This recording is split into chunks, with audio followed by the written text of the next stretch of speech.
Bueno, por acá les voy a compartir también un enlace, por favor, para que tienen como la asistencia del día de hoy. Y vamos a empezar. Bueno, entonces les cuento un poquito de lo que yo hago para irme presentando mientras empezamos a abordar el tema.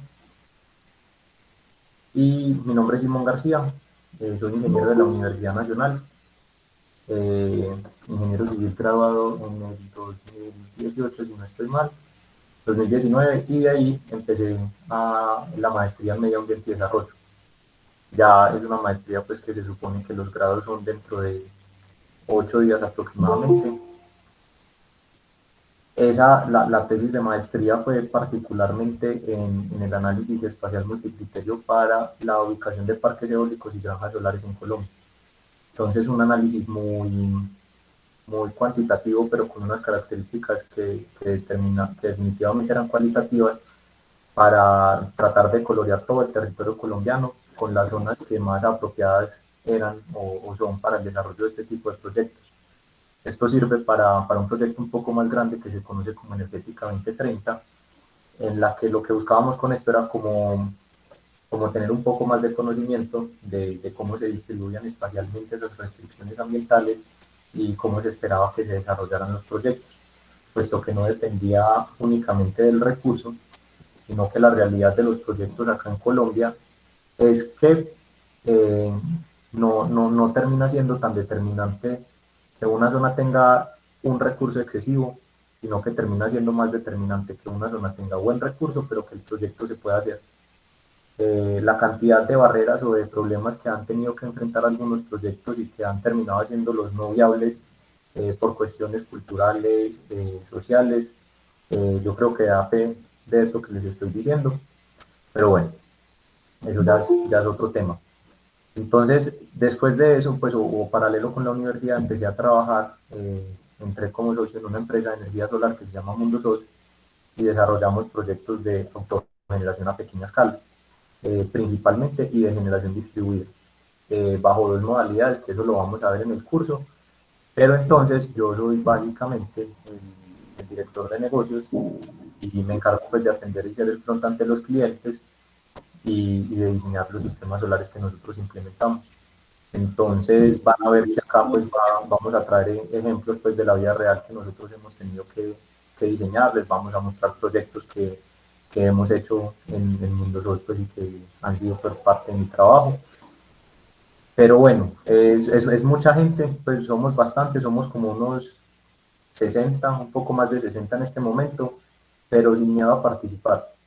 Participen porque esto pues permite en buena medida que la cosa sea amena, que ustedes verdaderamente aprendan y que se lleven este conocimiento y lo apliquen después para sus proyectos personales, profesionales, lo que ustedes quieran. Entonces, bueno, vamos a dar inicio a esta cosa con una pequeña presentación y ustedes me confirman, porfa, que vean.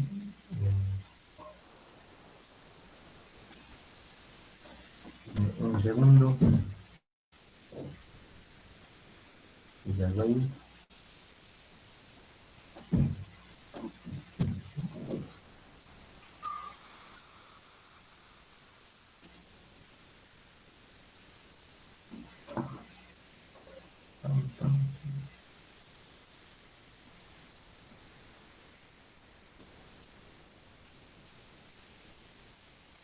Bueno, me confirman si están viendo. Es una presentacióncita corta, pero nos va a dar como la introducción a lo que necesitamos ver más adelante.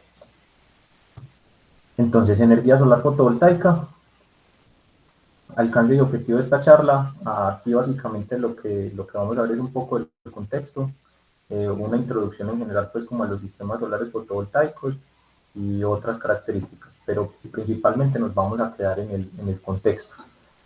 ¿Por qué hoy se habla tanto de energía solar?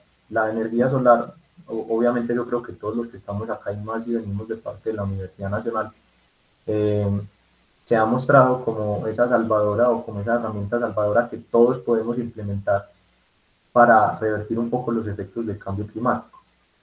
Entonces, para revertir un poco todo el impacto que hemos tenido como en nuestra vida diaria y en ese uso intensivo de los recursos naturales, y tiene una característica bien particular, y es que no se requiere de ser un grande o un gran agente dentro del mercado para tener poder de decisión, sino que es un producto o es una tecnología que es más de la gente.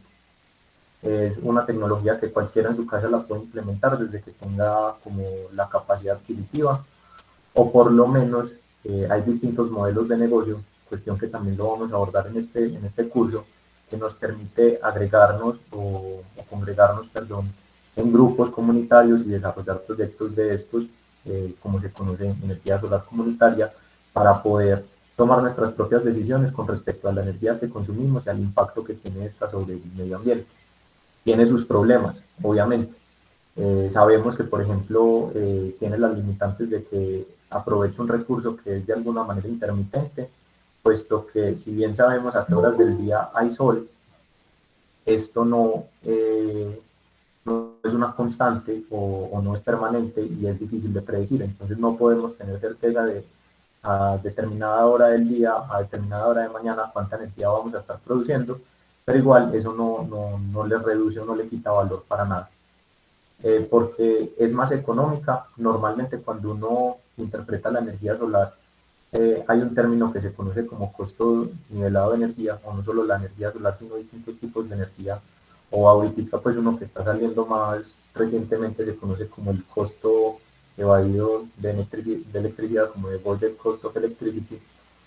Pero en general, cuando uno compara esta tecnología con otras fuentes, sean eólica, sean fósiles, sea hidroeléctrica, sea geotérmica, sea de biomasa, sea de distintas fuentes, termina siendo mucho más competitiva en precio.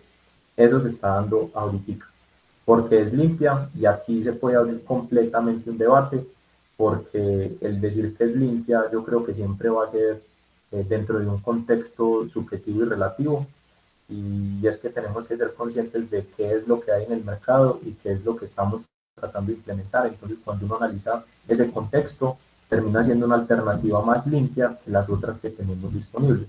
Evidentemente hay un impacto en la producción de los paneles, en la disposición al final, que de hecho pues apenas está desarrollando toda esa línea de estudio de qué hacer con los paneles al final de su vida útil, pero relativamente si lo comparamos con otras tecnologías a partir de la quema de combustibles fósiles o inclusive la energía eólica, en un ciclo de vida completo termina siendo una tecnología mucho más limpia, porque es confiable y duradera.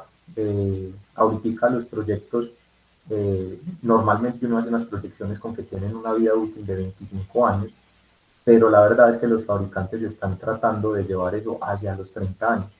El National Renewable Energy Lab, que es como la que se encarga de dar un poco de las directrices globales de cómo se abordan las distintas tecnologías, ya con energía solar está haciendo proyecciones de vida útil de los proyectos a 30 años. Entonces es una energía que sabemos que siempre va a estar ahí, porque todos los días de alguna manera sale el sol, sea más o sea menos, pero entonces tenemos sol durante 30 años, un recurso inagotable que podemos aprovechar para generar energía. Porque está en auge, pues si esto es prácticamente de moda, y, y ahorita hay una moda de ser autosostenibles, de ser responsables y conscientes en el consumo, en lo que consumimos y cómo consumimos. Entonces posibilita a las personas que están precisamente en esta corriente como alcanzar sus metas de sostenibilidad, y particularmente en la de consumo de energía, que es algo sobre lo que tradicionalmente el usuario nunca había tenido poder. Nosotros normalmente la energía termina siendo algo que consumimos porque lo necesitamos y hay una gente que me ofrece ese servicio, pero nunca habíamos podido pensar en ver qué tal si yo produzco mi propia energía, o si ya yo me vuelvo un consumidor y ya produzco lo que necesito, y también soy consumidor, pero entonces produzco más de lo que necesito y comercializo, y entonces empiezo a entrar como con de distintas formas. Eh, Porque posibilita ser autosostenible. Esto es, esto es básicamente, pues, digamos, lo que hay muchas formas de ser autosostenible, pero hay cosas en las que siempre ha sido difícil, y es en las que dependemos fuertemente de otros agentes, pero aquí precisamente abre un poco las puertas. y altos niveles de radiación, y pues esto es particularmente del contexto colombiano, y es que nosotros, por estar cerca del Ecuador, tenemos menos diferencia entre los niveles de radiación que hay a lo largo del año. En un país que esté más al norte o que esté mucho más al sur, lo que tenemos es que hay épocas del año en las que se tiene muy buena radiación porque el sol está prácticamente encima de esas zonas, y tenemos otras épocas del año en las que tenemos muy mala radiación porque prácticamente el sol está del otro lado. En ese sentido, Colombia ofrece pues unas condiciones óptimas de radiación. Obviamente aquí hay que hacer unos múltiples paréntesis porque eh, dependerá también de las condiciones hidrometeorológicas del sitio en el que estemos, que haya mucha formación de nubes, que haya, pues, en fin, muchas cosas. Muchachos, discúlpenme un segundo que me quedé con las llaves del carro y están.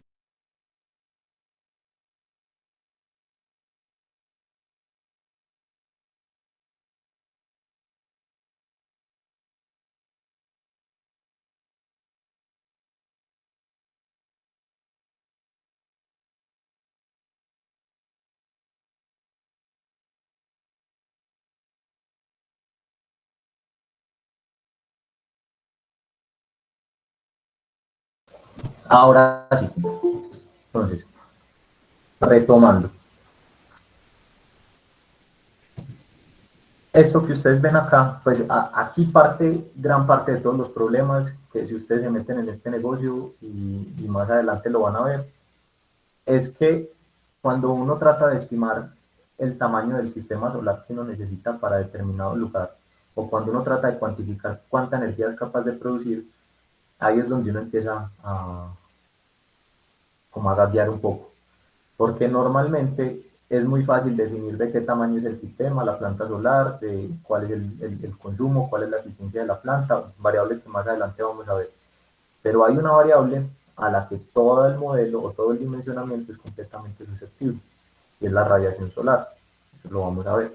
Este es el mapa de radiación solar que tenemos para Colombia y que tenemos específicamente para Antioquia, en el que si bien hay unas zonas que tienen como unos azules muy oscuros donde no tenemos tan buena radiación, tenemos otras zonas donde tenemos radiaciones muy altas, pero en general el promedio de todo el territorio colombiano es superior al promedio mundial. Es decir, Colombia como un todo tiene características mucho más favorables que el resto del mundo. Ahora, hay ciertas particularidades. Pero haciendo más énfasis y centrándome un poco más en este tema, resulta que modelos globales de radiación solar hay todos los que ustedes quieran. Se pueden meter a páginas y pueden ver que hay mapas de SolarGIS, el Meteoronorm, de la NASA, de un montón de proyectos que se han dedicado a desarrollar este tipo de mapas para difundir y divulgar un poco mejor el conocimiento. Ahora, lo que ustedes ven acá es también un poco de cómo se mide la radiación solar, que son capaces de aprovechar los paneles. Esta se mide en kilovatio hora metro cuadrado día. Kilovatio hora es una unidad de energía, es en la que normalmente nos facturan a nosotros las cuentas de servicio. Es una unidad muy entendible, a diferencia de los joules o de los petajoules o megajoules que normalmente también ve uno por ahí en estudios, pero esta es mucho mejor. Es muchísimo más entendible porque uno sabe que los dispositivos de la casa, llámese microondas, nevera, plancha, equipo de sonido, todos están medidos en watts o en kilowatts. Y al yo decir que, por ejemplo, tengo un equipo de 1 kilowatt y lo tengo prendido 1 hora, eso quiere decir que el consumo de energía de ese equipo fue de 1 kWh. Entonces miren que es muy práctico porque hasta para las personas que no tengan conocimiento de que energía es igual a potencia por tiempo, me permiten entender que, claro, yo tengo un dispositivo que tiene un consumo de energía determinado y dependiendo de la cantidad de horas que lo use, ese es el consumo de energía que tengo. Estas unidades, tal cual, permiten hacer directamente los cálculos de dimensionamiento de paneles solares. También se conoce muchas veces como hora sol pico, porque termina siendo algo parecido y es como, no sé si ustedes alcanzan a ver ahí directamente, pero esto va desde 3.5 hasta 5.3. Esto es un mapa que está pues interpolado para Colombia a partir de información del IDEAM. Es quizás la información más precisa, mejor desarrollada, inclusive un poquitico mejor que los mapas que dispone la UCME y el IDEAM en sus atlas. Pero entonces estos 3.5 a 5.3, cuando uno se quiere hacer una idea de qué tanta radiación es eso, es equivalente, como les decía, a horas pico de sol. ¿Qué quiere decir eso? Que si yo tengo en una zona una radiación de 4 kilovatios hora metro cuadrado día, es lo mismo que decir 4 horas pico de sol. Es como si yo tuviera el sol directamente sobre mí a 90 grados perpendicular durante 4 horas del día. Nosotros sabemos que el día tiene una duración aproximadamente de 12 horas si estuviéramos en un equinoccio, en un día pues del año que dura tanto igual el día como la noche. En general, en Colombia, por ser ecuatorial, eso se cumple casi todos los días del año. Pero de esas 12 horas del sol, pues como tenemos diferentes alturas sobre el horizonte, la radiación que incide no termina siendo la misma. Tenemos menos a ciertas horas del día, pues en las mañanas y en las tardes, y tenemos mucha más radiación cuando estamos cerca del mediodía. Entonces, pero bueno, eso es básicamente esa unidad de medida. Lo que yo quiero que vean es un poco de cómo se distribuye el recurso solar en Colombia. Obviamente hay cosas que son supremamente evidentes y es que se concentra en la región Caribe y en la parte norte, pero también miren que se concentra mucho en los valles interandinos, en el del río Magdalena y en el del río Cauca, en el Piedemonte Llanero, en el Chicamocha. Por ejemplo, en Chicamocha hay proyectos que se están desarrollando de gran escala en este momento. Y en fin, pero entender un poco de cómo se distribuye el recurso le permite a uno entender cómo van a ser las dinámicas del desarrollo de este tipo de proyectos y nos va pues como a permitir entender qué implicaciones tiene desarrollar el mismo proyecto en una zona o en otra zona, porque no es lo mismo. Eso lo vamos a ver. Al lado derecho tenemos los de Medellín. Miren que en Medellín pues los rangos son como muy buenos. O sea, en la zona de Medellín tenemos un valor de radiación muy bueno. En el Valle de San Nicolás hay unos niveles de radiación también muy buenos, y cuando nos empezamos a acercar precisamente este río, que sería acá en la mitad es el río Cauca, y acá a la derecha es el río Magdalena, que es precisamente uno de los límites geográficos de Antioquia, pero tenemos pues como unos niveles de radiación muy buenos para trabajar, tanto así que hace los proyectos sumamente viables. Porque ahora, nuevamente, la tecnología está madura y es económica, los consumidores cada vez son más responsables ambientalmente, hay incentivos tributarios económicos, hay mayores consumos. Al tener mayores consumos, la gente paga más en energía, y al sentir que paga más, hay un driver o una motivación para pasarse a otro tipo de energía que sea más barata, porque empiezan a sentir que se les está haciendo demasiado en ese consumo de energía. Eh, Esto es una gráfica del IRENA, que es el International Renewable, yo no sé qué agency, pero esto muestra algo muy importante y es la realidad de lo que está pasando hoy con la energía solar. En la primera gráfica se ve cuánto vale instalar un kilovatio de potencia de energía solar. Estas son pues proyecciones que terminan en 2019. Esto es un factor de capacidad que básicamente nos dice es qué tan eficientes están siendo las plantas en esos años, pues en el curso de esos años. Y en lo último termina siendo el costo nivelado de energía, que termina siendo de alguna u otra manera qué tan costoso o qué tan barato me resulta a mí generar energía, una unidad de energía con esta tecnología. Vemos que el hecho de que el primer comportamiento sea decreciente y el segundo creciente hace que el tercero como resultado sea un decreciente aún más fuerte, porque el factor de capacidad tiene un impacto positivo sobre, un impacto negativo sobre el costo de generar, y obviamente el costo en general tiene un impacto o correspondiente o proporcional en el costo de la electricidad. Estas tendencias, acá en Colombia, por ejemplo, nosotros en nuestros proyectos, lástima pues la realidad del dólar, pero a hoy, 2021, estamos instalando kilovatios fácilmente a $1.000. Entonces una planta de 3 kilovatios vale $3.000. Como les digo, pues hoy desafortunadamente el dólar pues hace que esto sea muy costoso, pero en general uno puede montar tranquilamente proyectos de 100 kilovatios a $3.000, a $100.000, que terminan siendo como 400 millones, y métanse ese número en la cabeza, porque si ustedes quieren hacer cuentas rápidas de cuánto cuesta un proyecto en términos generales, obviamente esto tiene sus múltiples asteriscos, pero si ustedes quieren tirar cuentas así de servilleta, y quieren saber, por ejemplo, cuánto se gastó en la planta del Paso, que es como de 84 megavatios, pues ahí está la proporción, son $84 millones. Eso es más o menos lo que cuesta desarrollar un proyecto tanto de gran escala como a pequeña escala. Aquí hago otro paréntesis. Es más barato desarrollar los proyectos sobre techos que los proyectos de gran escala. sea, la energía solar más barata es la que se genera en los techos, porque yo no tengo que invertir en tierras, porque yo no tengo que trabajar pues precisamente como para instalar unas cimentaciones para que la estructura se comporte bien y porque las distancias que yo tengo que recorrer hasta el punto de inyección son cortas.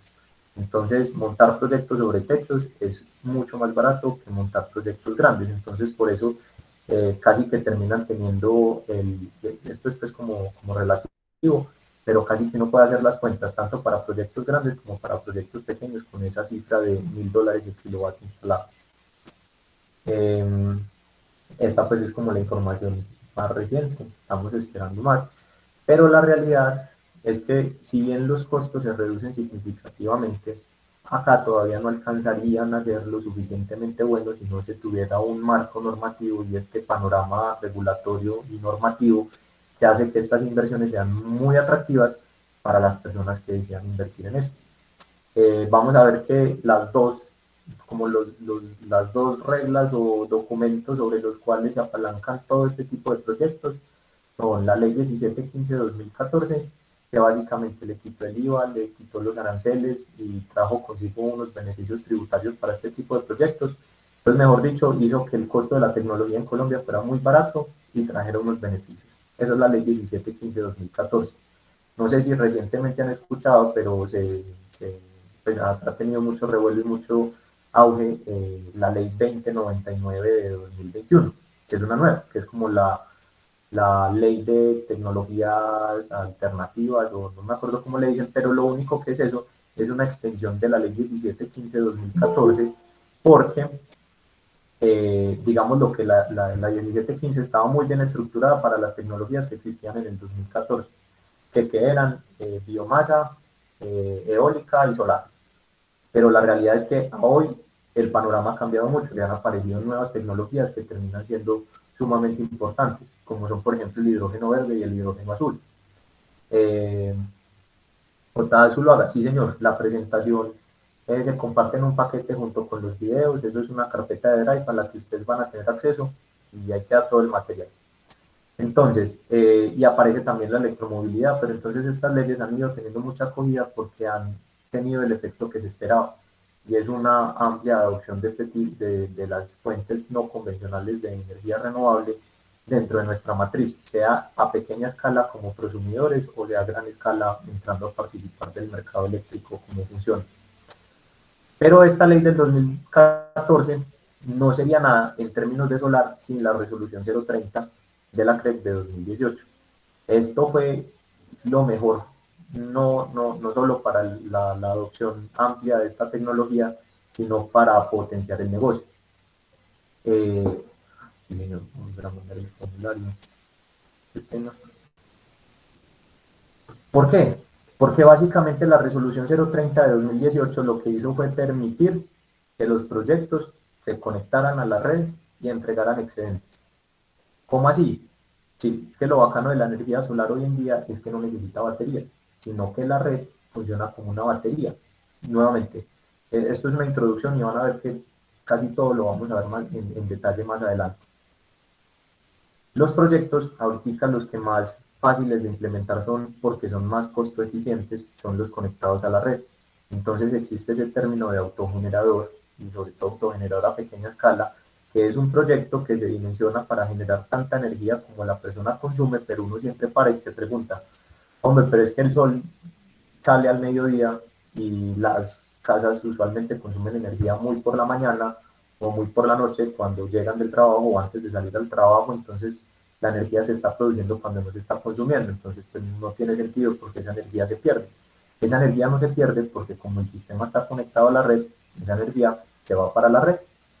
Y como se va para la red, después yo con el comercializador de energía hago una transacción al final del mes y hago cuentas de cuánto le mandé, cuánto le pedí por las noches, y así es que lo hago. Por eso es que es tan fácil hacer cuentas simplemente con lo que consumo de energía, porque básicamente esto se volvió algo más financiero que técnico en cuanto a cómo se comporta la energía.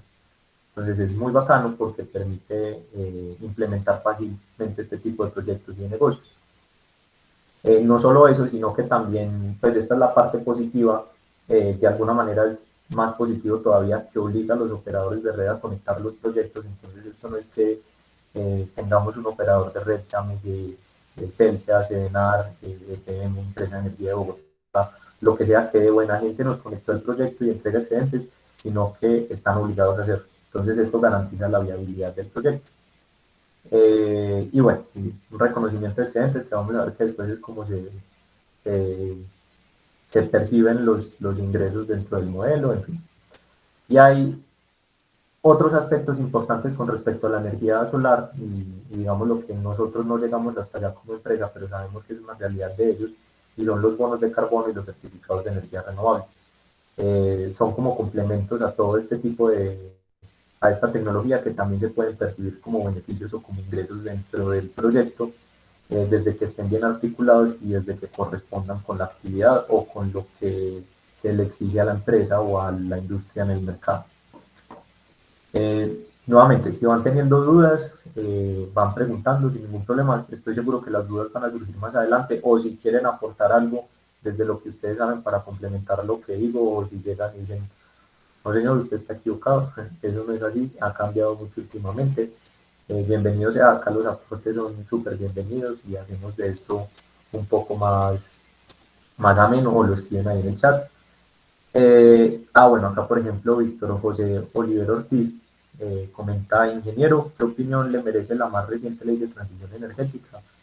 Eh, lo había dicho, es un complemento a la ley 1715 de 2014, sumamente necesario, pero como ustedes van a ver, todas estas leyes se quedan cortas.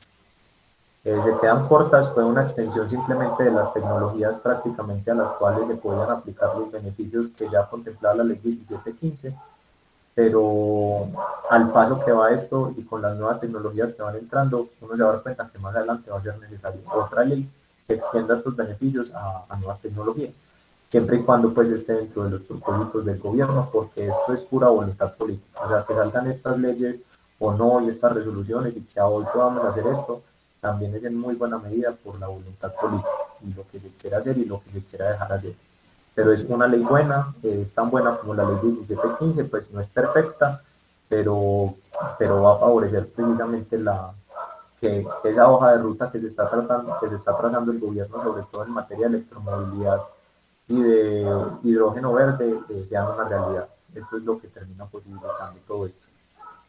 Continúo.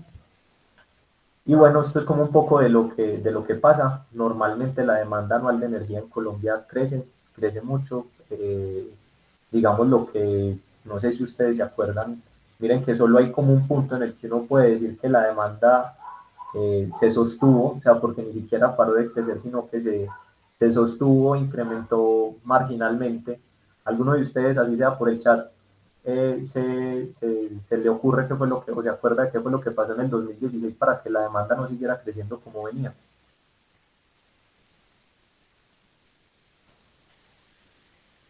Bueno, mientras alguien se anima, mientras algún valiente se anima a responder, Juan José Muñoz por acá pregunta: hola, hicimos una pregunta: si uno tiene más autosuficiencia de la que puede, toda esa energía se la puede comprar uno a uno de PM. Sí, señor. Castiga con precio, pero se la puede comprar, pero nunca se pierde. Fenómeno del niño, exactamente. Eso, bueno, ahí hubo varias cosas. Uno, pasamos una sequía muy grave, ¿cierto? Porque se juntaron dos periodos del niño muy graves. Sumado a eso, hubo un incendio en Guatapé, entonces Guatapé no pudo operar en pleno, entonces el sistema no tenía suficiente capacidad. Y lo que pasó es que salió el gobierno de Santos con un plan de acción para evitar apagones, para evitar pues como grandes apagones y racionamientos de energía. Y no sé si ustedes se acuerdan, pero hubo una penalidad que si uno consumía un poco más de la energía que se consumía en promedio, uno tenía que pagar el doble de esa energía que se consumía adicional. Palabras más, palabras menos es: si yo normalmente consumo 100 kilovatios hora y ese mes me consumí 105, me toca pagar 110, ¿cierto? Pero si yo consumía ese mes, sabiendo que normalmente me consumía 100, me consumía 95, tenía que pagar 90 nada más. Entonces, claro, eso fue aquí sí hay que decirlo, no vamos a hablar de política, pero eso fue una medida efectivísima, porque pillen el impacto inclusive que tienen estos números. O sea, exactamente, a pagar paga. Entonces, miren el efecto que eso tiene y pues si no hubiera sido por eso y por ese posible apagón, la curva sería sostenidamente creciente, porque aumentamos en nuestras actividades cotidianas en las que consumimos energía, cada vez somos un país que se va industrializando un poco más y Juan Felipe Lozano lo dijo súper bien. Eh, Ese es el efecto pionero de la demanda desconectada voluntaria. Más adelante, si alcanzamos con el tema, vemos que dentro de los modelos de negocio está este como muy bueno y es que ya no solo es importante o ya uno no tiene solo poder porque consume, sino que también tiene poder porque deja de consumir. Y esto lo evidenció completamente. Uno tiene tanto poder cuando consume como cuando deja de consumir, sobre todo por el estrés que le impone al sistema eléctrico y la capacidad que este tiene. Entonces, en fin, esta demanda, como los precios muchas veces terminan respondiendo, así no lo crean, a la oferta y a la demanda, si el mercado acá se ha regulado, pero indirectamente hay una relación, ha hecho que también los precios sean más elevados y que por eso nosotros tengamos un costo de energía mucho más alto. Esto es algo muy importante y creo que con esto casi que terminamos la introducción, pero si ustedes saben, eh, digamos, lo que el índice de precios al consumidor o la inflación termina siendo, pues, o normalmente uno hace proyecciones con que es del 2 o del 3% anual, o por lo menos, pues, o asocienlo con el salario mínimo. Qué tristeza. Pero normalmente, o sea, si nosotros cogemos el incremento porcentual del valor de la energía, pues obviamente se ve afectado duramente por este del 2016, pero si nosotros promediamos esos últimos 10 años, el precio de la energía incrementa en un 7%. Entonces la energía se encarece más rápido de lo que se encarece el costo de vida, más o menos, pues, o de lo que se encarece el resto de cosas que nosotros consumimos. Esto hace que, por eso es que precisamente nosotros nos sintamos más alcanzados cada vez por la factura de energía, porque crece más allá de lo que crece nuestro salario. Esto no son sino oportunidades, porque como la energía solar, una vez uno invierte en ella, ya se queda generando energía, entonces cada vez los ahorros van a tener más valor en el tiempo. Estas proyecciones son evidentes, hay años que fueron muy buenos, miren ese 2015 con el 1%, pero después del 2016 con ese 17% sí se fue todo para otro lado, pero miren que en los últimos años, 2017, 2018, 2019 ha venido así creciendo y lo peor es que si analizamos 2020 y 2021, a pesar de la particularidad de la pandemia que congelaron los precios, en teoría el incremento sigue igual. O sea, desde que descongelaron los precios de la pandemia, creo que en este semestre la sola energía había aumentado ya como un 6 o un 7%, como compensando lo que se había dejado de aumentar antes. Sin pensar en todas las otras imposiciones que son sobre costos por mantener a Electricaribe o por pagar por falencias o por malas decisiones que ha habido en el sector eléctrico y que a nosotros como personajes, miembros, partes de este país nos toca responder. Por acá John Jairo dice, nos hicieron pagar una tarifa para la diversificación de la canasta energética luego del posible apagón del 92. La falta de previsiones del gobierno nos llevó a repetir la historia. De acuerdo, planear es muy difícil, pues no es por cuestionarlo fuertemente, pero precisamente a partir del 92 que hubo ese posible apagón, eh, lo que se hizo fue incorporar esas nuevas centrales generadoras que se enfocaban en la confiabilidad y eran plantas a las que se les paga no por generar energía, sino por estar ahí, para que en teoría, cuando sea necesario y tengamos esos eventos extremos, siempre tengamos energía. Entonces, exactamente, como las termoeléctricas. Por ejemplo, Termosierra, que es un proyecto de PM. No, aquí estoy conectado con Camilo Restrepo. Termosierra es un proyecto que no genera, pues, o por lo general no genera. Está ahí, el enfoque de ese negocio era puro cargo por confiabilidad. Eh, y bueno, hay muchas preguntas que nota. Harold, para avanzar, ¿qué se sabe del proyecto piloto de intercambio de energía peer-to-peer en Medellín? Eh, de eso tengo una muy buena noticia, es que yo soy parte de ese piloto. En mi casa tengo energía solar hace 2 años, más de 2 años, si no estoy mal. Y el proyecto va muy bien. En este momento se pasó a la siguiente etapa. Pues la primera fase del proyecto era como analizar transacciones de energía peer-to-peer. Hay una cantidad de gente con paneles solares que les sobra energía y hay otra gente interesada en comprar esos sobrantes o remanentes de energía. Entonces, que las transacciones se puedan hacer entre esas dos personas. Esto es raro, en modelos de negocio lo vemos, pero ahorita ya se pasó a un esquema, o el siguiente paso es analizar un modelo de energía comunitaria, en el que, como en la realidad de las casas, de las viviendas en Colombia, particularmente en Medellín, es que son viviendas multifamiliares de muchos pisos en las que no todos tienen acceso a los techos. Pensar que todas las personas van a poder desarrollar su proyecto independiente de energía solar es imposible. Pero si nosotros pensamos en que las distintas personas se pueden agrupar para desarrollar un proyecto grande del que todos se vean beneficiados, eso sí es una posible realidad. Entonces, eso es lo que están analizando en ese momento. Eso está a la cabeza de Santiago Ortega y Juan Manuel España, muy amigos pues, de aquí, de esta persona.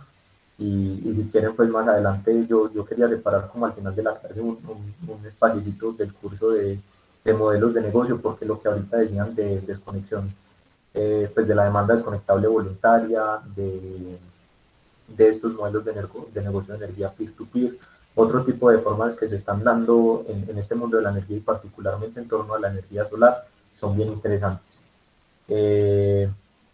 Bueno, y aquí ya vamos a ver un poco de los componentes, pero, esto lo vamos a ver en otro lado. Voy a cerrar acá, voy a dejar de compartir y les voy a pasar a compartir otra pestaña. Si tienen dudas por el momento, eh, las van haciendo, van preguntando.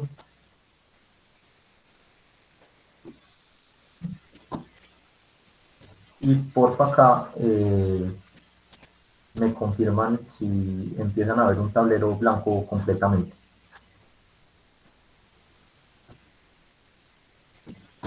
Sí, señor. Sí, sí. Perfecto. En general, ¿cómo vamos? Muy rápido, muy bien. Ya empieza lo bueno, que es cuando empezamos a meternos en el diseño, los números, y que ustedes digan, ve, si me va para la casa, no me va para la casa, o voy a montar una empresa y le voy a montar competencias Simón o no. Bueno, entonces, ahorita los proyectos de energía solar eh, son de tres tipos, y digamos lo que vamos a empezar acá. Me confirman si todos ven bien. Energía solar. Entonces, la energía solar, desde un principio, cuando nosotros la teníamos entendida hace mucho tiempo, los primeros proyectos que se desarrollaron fueron proyectos off-grid. Off-grid, que también se pueden, o un sinónimo es desconectados, porque no tenían nada que ver con la red. Entonces, al ser proyectos off-grid que eran desconectados, ahí yo sí estaba completamente sujeto a la variabilidad del recurso. Entonces, claro, para yo matar esa variabilidad, necesitaba siempre incorporar baterías. Las baterías tienen dos problemas muy importantes. Uno es que son altamente contaminantes,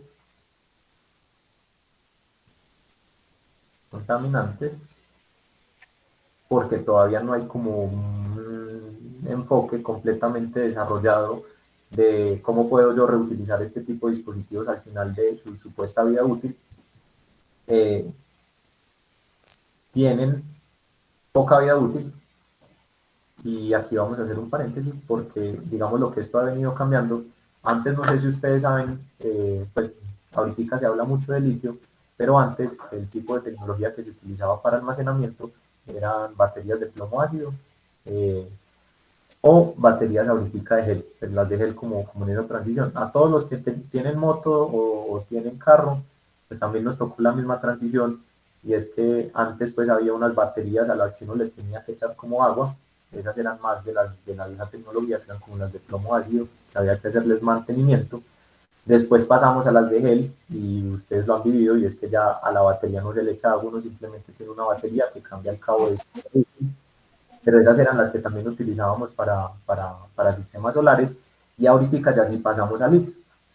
Los carros pues no incorporan baterías de litio, porque para, pues los tradicionales, no los vehículos eléctricos, pero no incorporan ya baterías de litio, porque para las necesidades energéticas que se tienen y la dinámica de los vehículos es suficiente con las baterías de gel. Entonces tienen una poca vida útil. Pues antes hablábamos de que las baterías de gel tienen una vida entre 3 y 5 años, Todo esto está sujeto al uso porque si hay mecánicos acá o si hay químicos, saben que básicamente las baterías se miden por ciclos de vida, lo mismo que las baterías de sus celulares o de sus computadores. Entonces, no, esto no es pues como, esto siempre es así, 3 a 5 años, no, depende mucho del uso, pero en general, pues digamos lo que las DGL uno hacía una relación con que tenían una durabilidad de 3 a 5 años. Ahorita ya que estamos hablando de litio, que es una tecnología que todavía es muy costosa, estamos hablando de vidas útiles de 10 hasta de 20 años. Eso pues con también sus múltiples asteriscos, pues yo con una tecnología nueva decir que va a durar 10 o 20 años es muy fácil, porque es solo decirlo y ya. O sea, yo acá les puedo decir que, no sé, este curso va a durar 12 horas seguidas, pues y decirlo es muy fácil, pero vaya, ya no es la realidad, pero lo que sí hemos probado nosotros en los proyectos que tenemos con batería de litio es que ofrecen, por ejemplo, una ventaja tan sencilla como que las profundidades de descarga son mayores. Entonces yo requiero menos baterías para almacenar la misma cantidad de energía que lo que requería con cualquier otra tecnología. Eso pues, como para que lo tengan ahí presente. Tiene poca vida útil y son Elías Suárez Ruiz. Adelante, muchacho. Hola, Inge. Inge, una pregunta. Lo que pasa es que yo trabajo en un sistema de almacenamiento de datos, pero en Oiga, forma de por ejemplo, Elías, de dale, dime. repite porfa que estaba silenciando a alguien que tenía el micrófono abierto. Ah, vale, listo. Inge, lo que pasa es que, por ejemplo, yo trabajo en un sistema de almacenamiento de energía solar fotovoltaica, pero en forma de aire comprimido. Súper. Eh, en este caso, por ejemplo, las baterías de litio y esas cosas suelen salir muy costosas y por parte también suelen fallar, digamos que con un periodo de larga vida o mediano a largo plazo, o sea, en 5 o 4 años, ¿cierto? Sí. Entonces, ¿qué otras perspectivas han buscado, digamos, que para solucionar este problema? O sea, investigado o que haya conocido. Pues ve, o sea, ahorita el que más se está mostrando como El Salvador es el hidrógeno verde.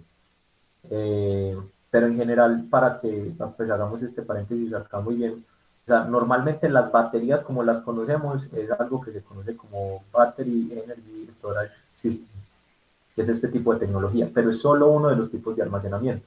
Lo que dice Elías de que la energía también se puede almacenar en aire comprimido es completamente cierto. La energía también se puede almacenar en agua. Por ejemplo, en Estados Unidos estuve estudiando, o se ha estado estudiando durante mucho tiempo que la energía sobrante de los parques eólicos sirva para bombear agua encima de las represas, sobre todo de la Hoover, y entonces ahí volvamos a tener como más energía, pero almacenada. Entonces, todas esas formas de energía que yo pueda almacenar y que no sean latentes, sino que yo pueda conservar, sea porque por electrólisis separe el agua, o se hace porque comprimí aire y después en la descompresión yo puedo utilizar esa liberación de energía para producir nuevamente energía, o sea porque yo me gasté esa energía subiendo agua a un punto más alto y le di energía potencial y después la pueda volver a aprovechar a través de una central hidroeléctrica. Todos esos son sistemas de almacenamiento de energía, son Energy Storage Systems. No son baterías, pues, o sea, no son lo que normalmente conocemos como baterías, pero son mecanismos que ahorita cobran mucho sentido.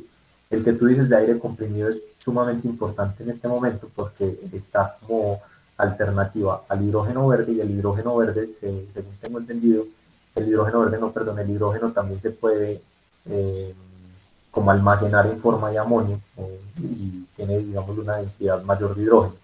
Hay un montón de desarrollos en torno a esto porque precisamente esa intermitencia del recurso solar y eólico que está tan abundante en sus aprovechamientos recientemente han hecho que aquí haya negocio, aquí haya plata. Pues es la misma razón por la que eh, de pronto tú estás trabajando precisamente en una empresa de estas que antes no tenía sentido, ni lógica, ni nada que ver.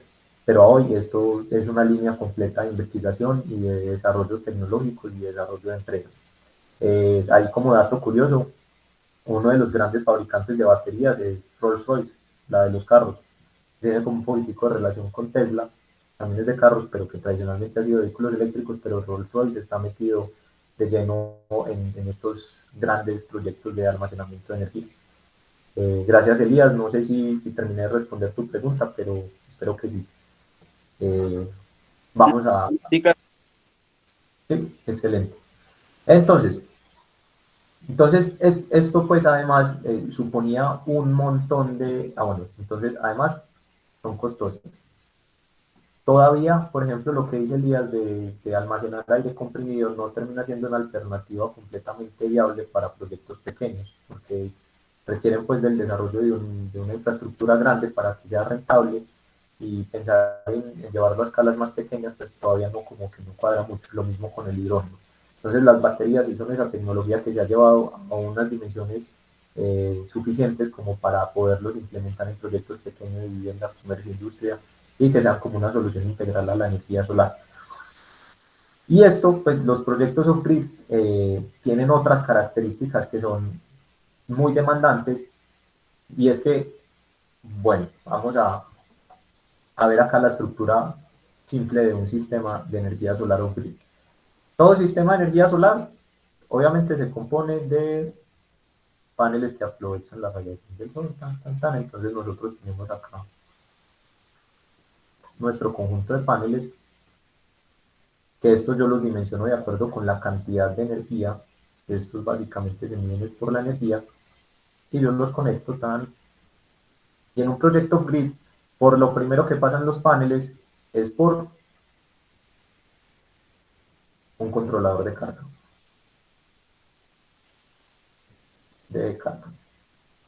Y aquí normalmente pueden salir cargas DC, porque esto es algo importante: los paneles generan energía en corriente directa por el principio básico y físico por el cual funcionan. Pero entonces este controlador de carga ya me saca como corriente para cargas DC, o viene acá y me entrega energía a mi batería. Esta es mi batería. Entonces acá tenemos batería. Después de esta batería, la energía prácticamente se devuelve al controlador de carga, pues, o puede salir directamente, pero normalmente lo que uno hace es que vuelve y conecta o saca directamente de acá, y ya esto se va para un inversor. El inversor, como su nombre lo indica, me convierte de corriente directa a corriente alterna. Entonces ya alcanzan a ver como medio el símbolo de sinusoidal. Y ya de aquí nosotros sí tenemos las cargas así. Entonces, ¿qué empieza a pasar acá? ¿Qué es lo importante? Diseñar cuántos paneles necesito es muy fácil, porque básicamente yo cuantifico cuánto es la energía que necesito generar, estoy en determinado lugar, que es lo que vamos a aprender en ese curso, y me dan los paneles. El controlador de carga es muy fácil porque depende prácticamente de las corrientes que van a entregar estos paneles, los voltajes y bueno, y una configuración acá de la batería. Las baterías dependen de cuánta energía yo necesito almacenar, pero el inversor, su principal característica es la potencia. Entonces, un inversor, a mí, yo puedo tener la casa más básica, o sea, yo puedo tener una casa que consume súper poquita energía, pero es en Capurganá, y tiene 20 aires acondicionados que se prenden todos al mismo tiempo durante un minuto. O sea, que no consumen nada de energía, pero la potencia que yo requiero sacar para ese pico es un montón. Entonces, le impone mucho estrés al sistema, porque yo necesito un inversor muy grande, necesito un banco de baterías que sea capaz de descargarse muy rápido, porque yo voy a necesitar un banco de baterías pequeño porque no consumo casi energía, pero necesito que se descargue muy rápido y que sea capaz de descargarse tan rápido, y necesitaré quizás paneles muy pequeños porque yo necesito generar poca energía. Entonces es un sistema muy desbalanceado.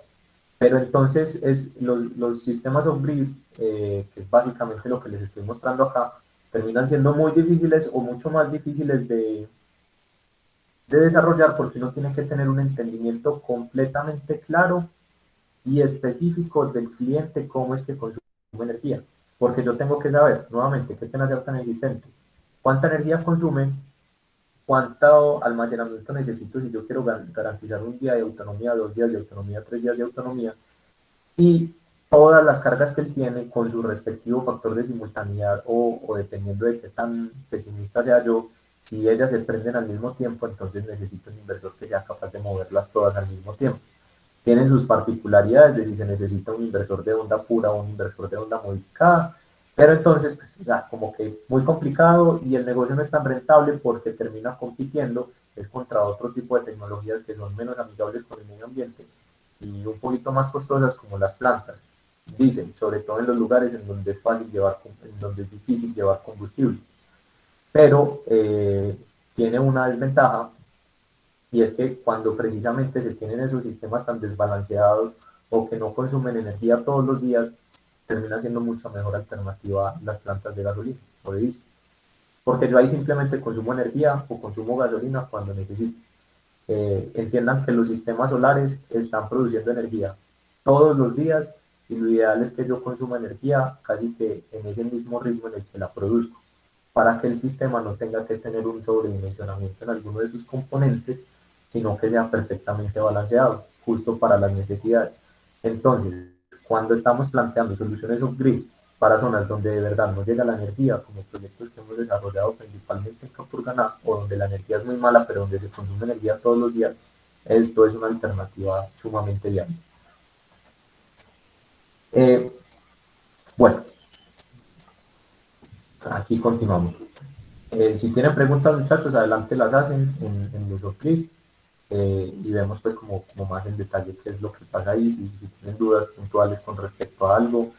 Ahí hay un montón de tecnologías, o sea, por ejemplo, los controladores de carga, entonces antes eran PMW, los electrónicos o de control saben más de esto. Ya son que MPPT, que son unos seguidores de máxima potencia. Hay un montón de vainas por el estilo. Elías, ¿querías comentar algo adicional? Y una pregunta, en el caso de la conexión de los paneles, o sea, en ese caso, bueno, yo tengo conocimiento de dos, creo que estaría en paralelo. ¿Cuál es la diferencia entre ellas? Pues mira, digamos lo que eso depende mucho de lo que tú quieras lograr. La limitante por lo general son los controladores de carga, porque cuando tú conectas paneles en paralelo, eh, perdón, acá una anotación, cuando tú conectas paneles en paralelo y en serie lo que haces es que mantienes la corriente, pero el voltaje se suma, ¿cierto? Y en paralelo mantienes el voltaje, pero la corriente se suma. Entonces, ¿cuáles son las limitantes de esto? Eh, Todo depende del dispositivo que nosotros estemos utilizando, tanto el controlador de carga como el cableado, como la batería. Normalmente los controladores de carga toleran pues los que uno utiliza frecuentemente, como 150 volts, y esto es máximo 3 paneles o 4 paneles en serie, y de ahí para arriba tienen como hasta 70 amperios, que estos son más o menos 4 paralelos. Entonces normalmente por un controlador de carga convencional uno puede conectar 12 paneles, que ya sabes que son como 4 arreglos en paralelo, más o menos, o sí, poco más, 4 o 5 arreglos en paralelo de 5 paneles en serie. Entonces esas conexiones dependen mucho de precisamente cómo puedas llegar tú al inversor o al controlador de carga. Precisamente eso lo vamos a ver más adelante en el diseño, y sobre todo en la simulación y el software que utilizamos, que dependiendo del número de paneles que nosotros tengamos, o inclusive dependiendo del inversor que nosotros escojamos, hay paneles que puedo utilizar y paneles que no puedo utilizar por el voltaje al que funciona. ¿Listo? Pero presencialmente esos arreglos corresponden mucho a las limitantes que me imponga o el controlador de carga o el inversor, de las máximas voltajes o corrientes de entrada que pueda tener. Eh, Listo. Profe, una pregunta. Álvaro, dime, claro que sí. Profe, al momento de usted diseñar, eh, si usted consigue un inversor híbrido que ya viene con el controlador de carga interno, Sí, o sea, señor. ¿cuáles son los pros y los contras de yo, por ejemplo, diseñar con un inversor híbrido o trabajar por separado con el controlador o el inversor? Bueno, ahí de hecho, no solo en inversores híbridos, sino que en los sistemas off-grid existen inversores que son all-in-one, ¿cierto? Normalmente, digamos, lo que a uno tener, pues lo que te ofrece como trabajar con inversor, controlador de carga y las cositas separadas es que vos tenés más flexibilidad. Normalmente cuando es integrado, vos te restringís pues como a las características de ese inversor en particular. y digamos lo que están diseñados para unas condiciones muy estándar, como que vos querés meter tantos paneles y tanta cosa. ¿Cuál es el problema? Normalmente, un criterio para el diseño de sistemas solares off-grid, para minimizar un poco el uso de baterías, es sobredimensionar el sistema en paneles. ¿Cuál es la lógica? Que yo voy a cargar las baterías más rápido en los días de menor radiación, que es por lo general para lo que yo dimensiono mi sistema de baterías. ¿Sí o qué? Un sistema de baterías por lo general se diseña para un día de autonomía, pero entonces es bajo el supuesto de listo, entonces, de que se cargue en un día y tenga todo un día por si el día siguiente es lluvioso, sombreado, todo eso. La otra visión es listo, ¿y qué tal si yo pongo más paneles que son más económicos para que se cargue más rápido, así el día sea lluvioso, sea oscuro y la radiación sea bajita? Entonces, esa flexibilidad te la permite trabajar con controlador de carga por aparte e inversor por aparte. Cuando trabajas con un equipo all-in-one, no te permite tanta flexibilidad. Claro, Álvaro, creo que ahí respondí tu pregunta. Sí, sí, señor, gracias. De una.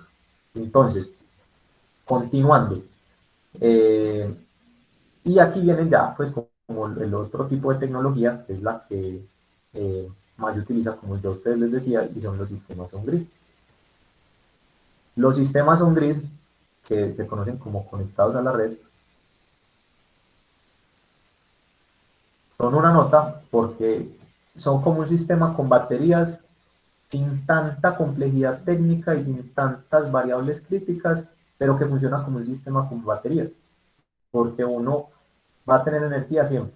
Uno no se tiene que preocupar por dónde la está almacenando, porque el almacenamiento de uno se vuelve la red, la vamos a ver, pero entonces funciona tal cual como un sistema de estos, pero digámoslo, si uno cerrara los ojos, mirara el contador y mirara como de puertas para adentro. Afuera obviamente no es lo mismo, no hay una batería, no está uno independiente de la red, pero bueno, este sistema se compone de paneles, ¿cierto? Nuestro arreglo de paneles, que van preferiblemente sobre el techo, tan, tan, tan. Estos se conectan todos ya directamente a un inversor que es conectado a la red. Aquí, este inversor que es conectado a la red. Y este inversor entonces ya entra acá al típico tablero de distribución que nosotros tenemos en las casas, que es como un poquito así, tan, tan, tan. Y este es muy chévere porque aquí empieza pues como a verse las bondades. No sé, los electricistas, bueno, no, los electricistas y mecatrónicos y todo eso, sí que lo saben, pero normalmente cuando uno destapa el tablero de distribución principal, uno lo que se encuentra detrás es un barraje. Digamos lo que para redes domésticas tenemos un barraje de dos fases, pues las redes normalmente son monofásicas tripilares, pero digamos lo que hay dos barras para que se pueda sacar el 220 eventualmente, y de este barraje normalmente está pegado EPM, o sea, normalmente las dos fases de EPM de la red llegan acá. Lo que uno hace es que su sistema solar le conecta sus dos fases, sale de acá y uno se conecta también de cada una de estas fases. Entonces, primera característica del sistema que es conectado a la red. Yo no tengo que diseñar para cargas críticas o para cargas muy grandes porque mi barraje siempre va a mantener inundado de energía con las características de la red, el voltaje, todo eso.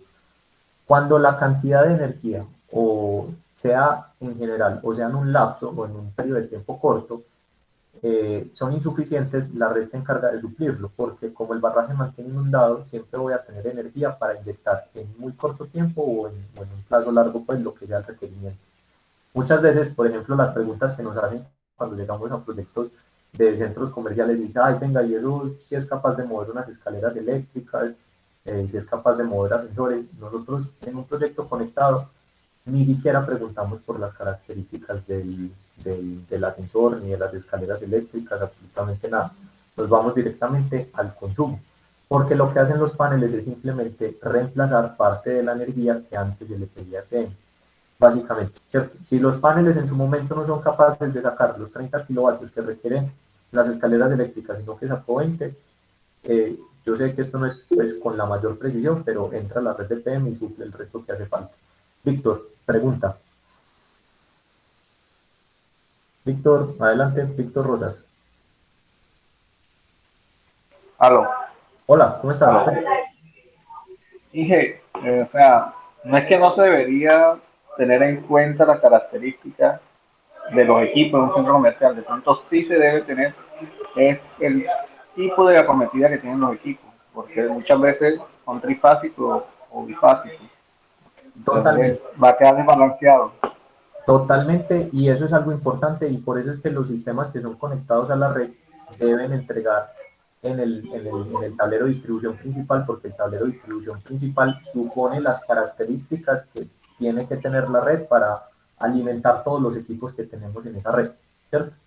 Entonces, lo dices completamente, uno no tiene tanto en cuenta los equipos porque los equipos ya se tuvieron en cuenta para todo el sistema de distribución eléctrico interno de, llámese industria, comercio, vivienda, lo que sea, pero uno si entrega es precisamente de acuerdo con esas características. Entonces, si la red es trifásica, monofásica, 220, 440, 600 volts, 800 volts, que es una de las realidades industriales de Estados Unidos y Europa, uno lo que tiene que hacer es entregar la energía con esas mismas características para que pueda funcionar adecuadamente todo lo que tenemos ahí. Ahí sí tienes toda la razón. O sea, no es que uno ponga cualquier cosa y funcione, no, sino que uno diseña con base en la red tal cual como existe hoy. Y ahí sí tienes completamente, porque si no es lo que dices. O sea, quedaría completamente desbalanceado que yo, por ejemplo, alimente no las tres fases, sino que alimente dos o alimente una, pues no tendría pues como completo sentido. Gracias, Víctor. Entonces, y esta energía, digamos lo que aquí en una línea más delgadítica están pues las cargas de cada uno de estos protecciones termomagnéticas, salen pues como cada una de las cargas.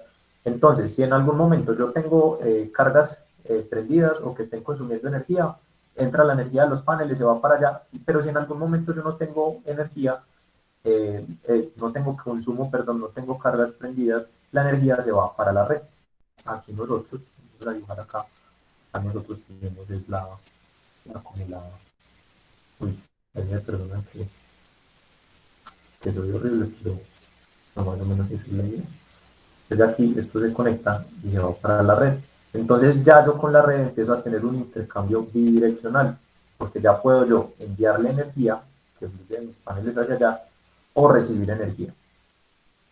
Algo que es importante en los sistemas que son conectados a la red, bueno, ya, ahí básicamente están los componentes principales de un sistema conectado a la red, paneles e inversores.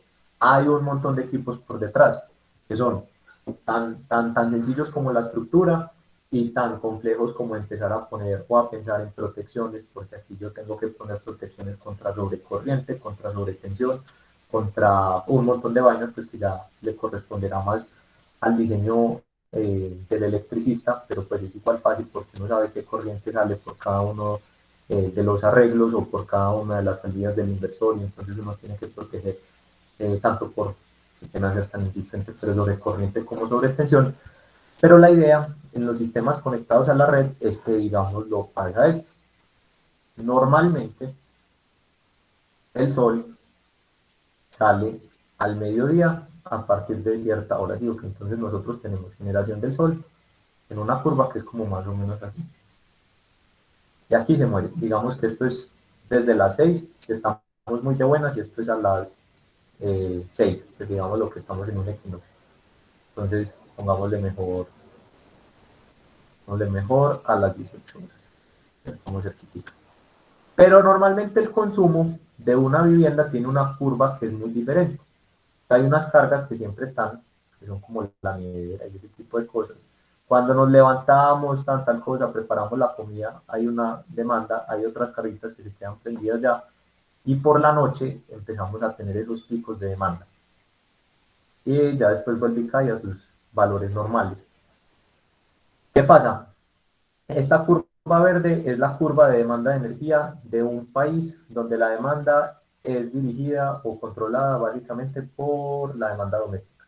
En los países industrializados como en Alemania, como en Estados Unidos, la demanda en general del país es casi que una línea recta, porque los que más consumen energía son las industrias, energía eléctrica, valga la aclaración, son las industrias y son particularmente en una operación de 24 horas al día, 7 días a la semana. Entonces casi que esa curva de demanda es plana. Pero aquí estamos viendo el caso que nosotros normalmente, digamos, lo que nos queda fácil entender, que para explicar pues un poquitico estas diferencias, Pero normalmente si ustedes llegan a diseñar para una industria, la curva que se tiene de demanda es algo así como una cosa plana, y más si trabajan todos los días. A nosotros nos ha tocado llegar a industrias en las que tienen unos ciclos de operación completamente diferentes y es cuando no están trabajando al 100% de la capacidad, entonces los primeros 15 días del mes producen con una máquina que consume mucha energía y los siguientes 15 días del mes se siguen con el siguiente proceso de la línea de producción, sea empacado, pues un montón de vainas.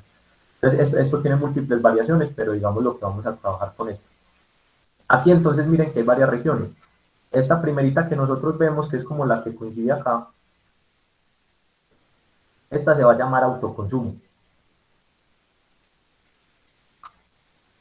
porque es energía que yo produje y que me consumí ahí mismo. Entonces esta energía EPM, qué pena pues acá con los ejemplos de EPM, pero como estamos en Medellín toca así, EPM no la ve. Entonces esta energía ni se va para la red ni nada, sino que nos la consumimos, nos la volvimos a ver. Esto que está acá, y aquí voy a trazar como una linecita, esto que se conoce acá, toda esta zona se conoce como excedentes, porque es energía que yo estoy produciendo de más en determinado momento y no me la estoy consumiendo, entonces va a ser un excedente.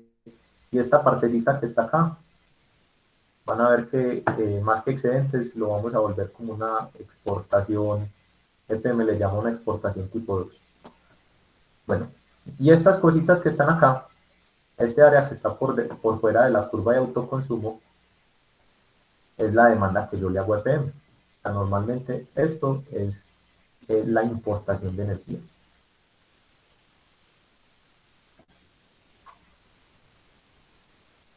La idea de un proyecto de estos de generación de energía solar es que los excedentes sean iguales a las importaciones. ¿Por qué es importante? Porque precisamente el término de autogeneración a pequeña escala, que es como uno se pasa a llamar cuando se mete en un negocio de estos y lo hace conectado a la red, que es AGPE, esa palabrita si la buscan inmediatamente le sale algo de PM, que es autogeneración a pequeña.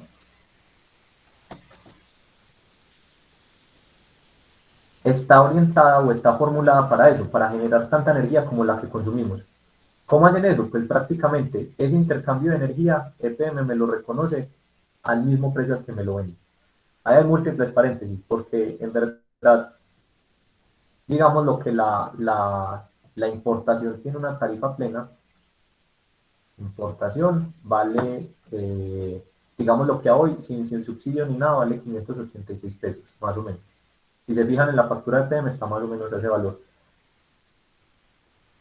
Y ya vamos para allá, Harold, que es precisamente por eso es que dejamos arriba la exportación tipo 2.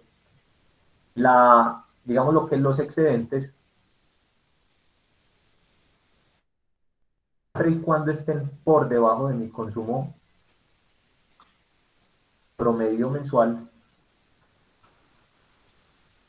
me lo reconocen a los mismos 586 pesos, menos costo de comercialización, que pónganle que ahorita esté como unos 530 pesos, más o menos, entonces eso nos da 533 pesos.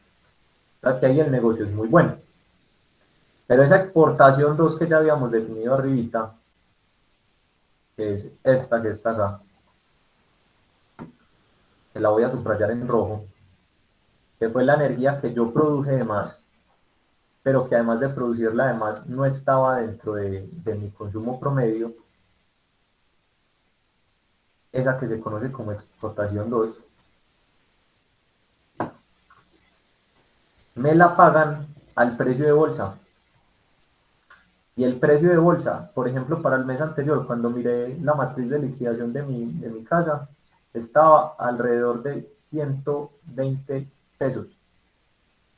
Entonces yo pasar de que me paguen 533 pesos a que me paguen 120 pesos es muy mal negocio. Entonces precisamente ese es el mismo mecanismo, ese es el mecanismo que propuso la CREC 030, por eso era, pues, hablábamos de ella también ahorita, la CREC 030 propuso eso para controlar que las personas no montaran más energía de la que verdaderamente necesitaban y esto no se volviera negocio. Y además de que no se volviera negocio, no le quitara la oportunidad a otras personas de montar su propio proyecto de autogeneración. Entonces, porque miren que cuando yo monto un proyecto y pienso que la energía me la voy a ahorrar o a 586 o a 533 pesos, es muy buen negocio. ¿Sí o qué? O cuando yo pago contribución, que es esos 586 más el 20% que termina dando como 704 pesos, es súper buen negocio. Cuando lo recibo a 533, sigue siendo buen negocio. Pero cuando me van a pagar a 120 pesos, uno hace cuentas y la energía no le sale tan barata como esos 120 pesos, entonces uno entraría en un rango de pérdidas. Entonces, por eso es que los proyectos de autogeneración a pequeña escala siempre se diseñan para generar tanta energía como la que se consume en promedio. Y por eso es que el insumo más importante que nosotros tenemos para este tipo de proyectos es la cuenta de servicios que actualmente tiene el cliente al que al final le vamos a llegar, o mi casa, o la casa de mis tíos, o la casa de cualquiera que esté interesado en este proyecto de energía solar. ¿Listo? Claro, hasta ahí. ¿Qué más les cuento de estos proyectos? Acá hay algo particular y bien importante, y es que en esta parte ya cambia completamente la dinámica de cómo compro y cómo consumo energía. Acá en este punto, ya EPM cambia esto por un medidor bidireccional y particularmente de telemedida.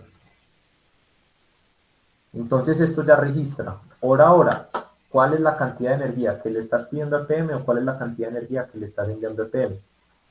Y no solo pues el hecho de que sea un medidor bidireccional, sino que el hecho de que sea de telemedida hace que, por ejemplo, ya nadie pase a mirar cuál es la diferencia de los kilovatios hora que tiene de un mes con respecto al otro, sino que hace que toda esta información le esté llegando sin que esa persona venga, sino digitalmente y a través de ondas a las centrales de PM y él esté tomando información hora a hora de cuánto está consumiendo. Esto es súper importante. La Comisión de Regulación de Energía y Gas también tiene unas metas o tiene unas imposiciones sobre los comercializadores porque ellos tienen que cumplir con una cantidad de medidores de telemedida, no me acuerdo hasta qué año. ¿Esto por qué? Pues, o porque es importante, no por la eficiencia que sea para EPM no tener que mandar a una persona a revisar el medidor cada tanto, sino por lo importante que se va volviendo conocer la información de los usuarios. Porque algo miren que precisamente el apagón del 2016 que veíamos en la introducción, el posible apagón del 2016, se controló a punta de demanda. Es decir, no fue que conseguí una central que me respaldara, no fue que importé energía a través de las distintas líneas de transmisión que tuviera entre Ecuador y Venezuela, sino que lo controlé a punta de pura demanda. Es decir, a punta de que las personas dejaran de consumir energía. Cuando tenemos más información de los usuarios y sabemos a qué horas consumen, por qué consumen, de qué manera lo hacen, a qué horas se presentan esos picos, cuando tengo más información es mucho más fácil tomar decisiones o es mucho más fácil saber en qué sectores puedo intervenir o en qué sectores puedo tomar decisiones que verdaderamente tengan un impacto positivo en el objetivo que quiero lograr. Esto es básicamente los sistemas conectados a la red. Entonces miren que son mucho más sencillos porque yo básicamente todo el dimensionamiento lo hago por la cantidad de energía que necesito generar y por básicamente el inversor depende de esa cantidad de energía, que vamos a verlo en el diseño y ya. Y simplemente me limito por el consumo que tenga o por la limitante del espacio que tenga disponible en techos.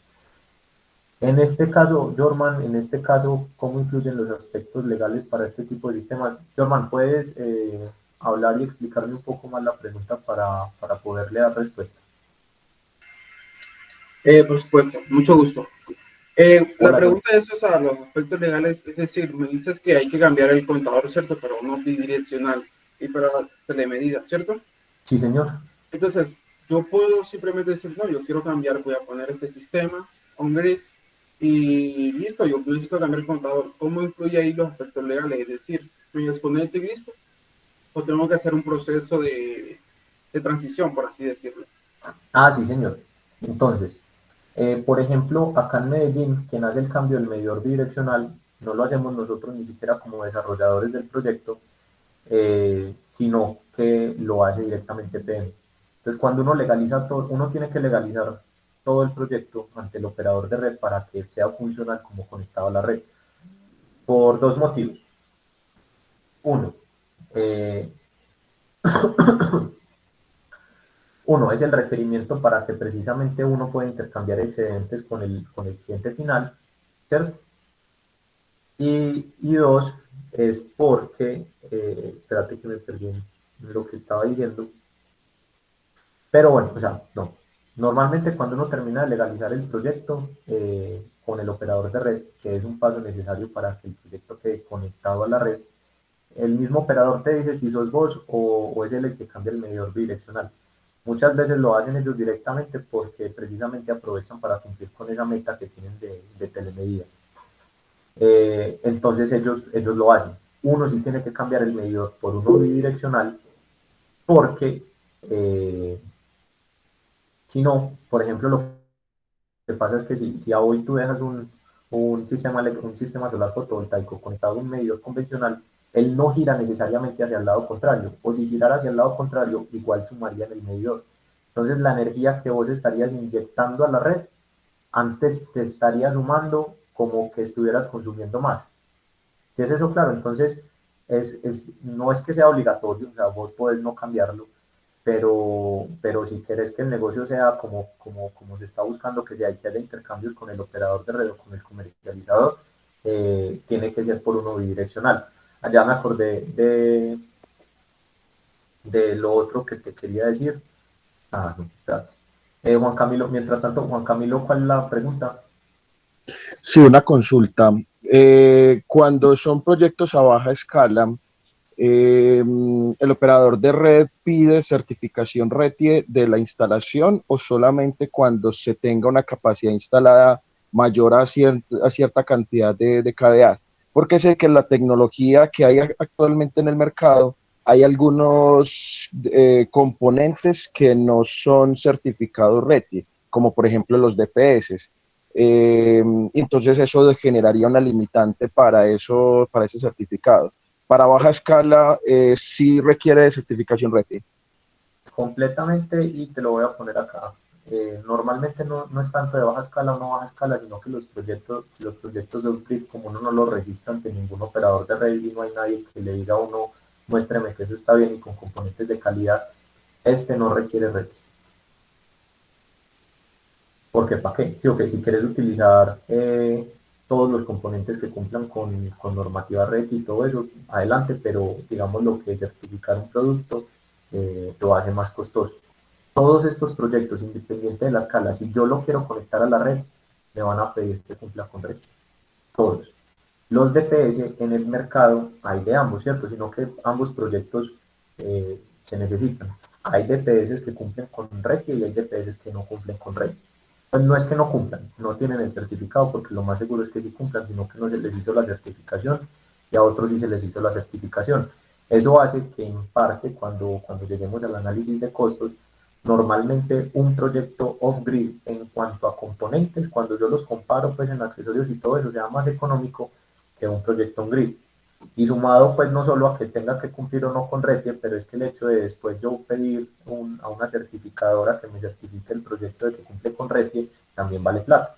Entonces acá en esta parte hay una serie de costos adicionales por esta certificación que se impone pues como sobre el proyecto.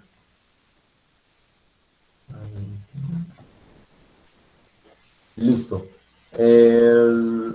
En aspectos legales, bueno, normalmente en este cambio del medidor por uno bidireccional que es de telemedida, eh, dentro del contexto de Medellín, que es pues, de EPM, no es que le salga gratis al cliente, es como como la mayoría de cosas que hace EPM con medidores y con todo eso, que lo entregan como dato, cobra la calibración y cobra la instalación, que son como 170.000 pesos, pero termina siendo mucho más barato que los 700, 800.000 pesos que puede valer un medidor bidireccional en este momento. Entonces, para el cliente es mejor que lo haga EPM a que lo hagamos nosotros, porque nosotros sí se lo tendríamos que vender y de alguna manera EPM se lo puede dejar más barato por su modelo de negocio. Jorman, ¿quedó bien quedó respondida la pregunta de los aspectos legales o no tanto? Pues eso es más bien como como que toca, porque toca conectarlo para que funcione como un proyecto conectado a la red. El operador de red está obligado a conectarte desde que cumplas con toda la normativa. Entonces, desde que cumplas con REPIE, desde que cumplas con ciertas características. Luisa, buenas tardes, cuéntanos. O Luisa, no sé qué fue por error. Bueno, algo que es importante acá, antes de avanzar a los híbridos, es que este inversor, si bien no es tan difícil de dimensionar o tan de diseñar como el del sistema off-grid, tiene unas características particulares. Y lo vamos a dibujar acá. El inversor on-grid básicamente tiene que cumplir con una única función. Y es casi cumplir con algo que se conoce como función anti-isla. Anti-isla, no sé si esto se puede escribir así, bueno, me perdonan los duchos de la ortografía. Cumplir función anti-isla, ¿qué es? Esto es algo paradójico de estos sistemas de energía solar, y es que si se va a la red, se van los paneles. O sea, yo puedo tener energía solar, puedo tener 20 paneles solares en mi casa, los tengo conectados, están súper bien, toda la cosa, pero si se va la energía de PM, se van los paneles solares, porque esto es un sistema conectado a la red, y eso tiene dos implicaciones. La primera es un inversor que está conectado a la red constantemente se está sincronizando con ella para poder enviar precisamente la señal tal cual como se consume. Entonces, que a 60 Hz, que a 220 volts, ustedes saben que de esos 60 Hz hay como unas pequeñas fluctuaciones, entonces él necesita sincronizarse con la red para poder entrar a operar. Si no hay red, no hay con qué sincronizarse, entonces pues básicamente no podría funcionar. Y lo otro, el efecto anti-isla es aún más importante, es porque normalmente las labores de mantenimiento o de intervención en la red se pueden programar cortes, pues no necesariamente en media tensión. Eh, Juan José, si uno está conectado a la red y por ejemplo se daña algún cable, se daña un transformador que no escuchó la explosión, también se queda sin energía, así sea el mediodía, correcto. Eso pasa con los sistemas conectados a la red. Entonces, este sistema anti-isla, cuando digamos se planea un mantenimiento, Edwin, ya voy contigo, normalmente lo que uno requiere es cortar el suministro de energía para que la red esté desenergizada y yo pueda hacer labores de mantenimiento sin problema. Normalmente ha sido muy fácil identificar que como la energía fluye en esta dirección, si yo corto acá, ya no tengo energía acá, entonces puedo entrar a operar sin ningún problema. Pero como en estos sistemas yo ya tengo energía proveniente de acá y energía proveniente de acá, ¿cierto? De la izquierda y de la derecha, ahí va a haber un problema y es que yo tengo que cortar ambas para poder intervenir cualquier cosa que esté acá en la mitad. Entonces, por ese motivo, también los inversores on-grid, pues, y de hecho yo creo que esa es la característica por la que se llaman on-grid, eh, por lo que se sincronizan y porque se desconectan de la red para permitir ese tipo de intervenciones. Edwin, adelante, qué pena que te pido esperar. Cuéntame. Bueno, para aportar un poco allí, De un- de hecho no solo debe cumplir con anti-isla, sino cumplir con las características de la red. O sea, porque él se enfasa en magnitud y en la frecuencia. Tiene que tener la misma magnitud y frecuencia para poderse enfasar con la red. Además de eso, algunos inversores de las últimas tecnologías traen un sistema que le llaman red de emergencia, en el cual te permite tener en un toma en específico o en una conexión específica la cantidad de energía que te estén proporcionando los módulos en el momento. ¿Ya? Por ejemplo, los Sony Boy tienen esa característica de que tienen un conector específico, un punto de conexión específica, en el cual te entrega la misma cantidad de energía que te estén generando los paneles, Sí, señor, en el caso de que no haya red, por algún totalmente. motivo se haya desconectado de red, ese toma pues te puede entregar energía, pero te entrega la misma energía que te produzcan los paneles.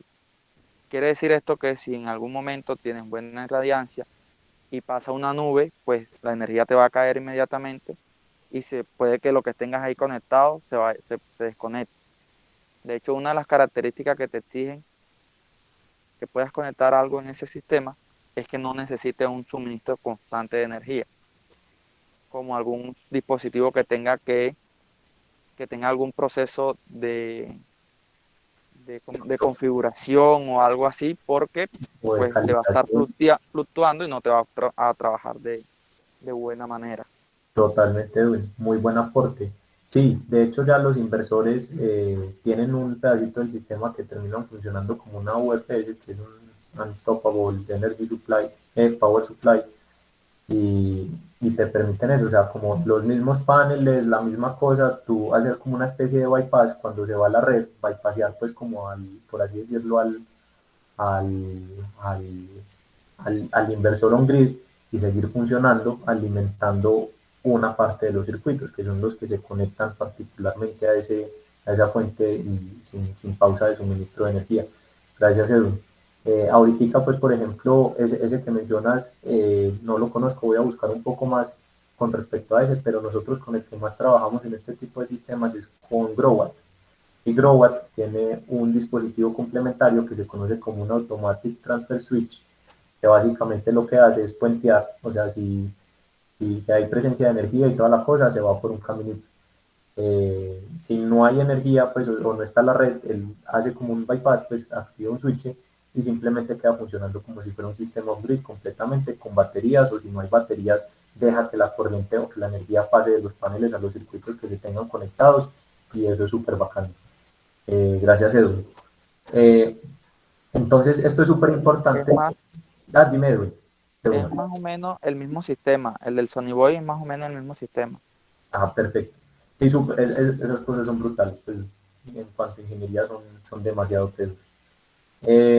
Este inversor on-grid, entonces básicamente esto nos permite concluir que si no hay energía, en términos generales, pues aportándolo, sumando lo que dijo él, si no hay red, no hay energía solar. Pero no nos digamos mentiras, o sea, esto sería un problema en una zona donde el servicio sea muy intermitente, sea deficiente, no tengamos pues como unas condiciones óptimas para precisamente pues como que el proyecto vaya a salir mucho tiempo fuera de servicio y no tengamos pues como las características que nos permitan decir, no, esto es viable, aquí sí no es bueno. En Medellín, por ejemplo, los cortes son muy escasos y son poco prolongados, entonces el momento en el que se va la luz y que se van los paneles, uno hace cuentas de cuánto es eso en plata y no es nada. Entonces casi sí, señor. No. Que, por ejemplo, SMA, el problema es que ha sido de las pioneras en energía solar, pues los inversores casi que más viejos son de SMA, pero aquí no tienen un buen respaldo de proveedores. Entonces acá es difícil conseguir esos equipos bien agenciaditos, como dice uno cuando va a comprar un carro. Aquí los que más fuerza tienen son otros que vamos a ver.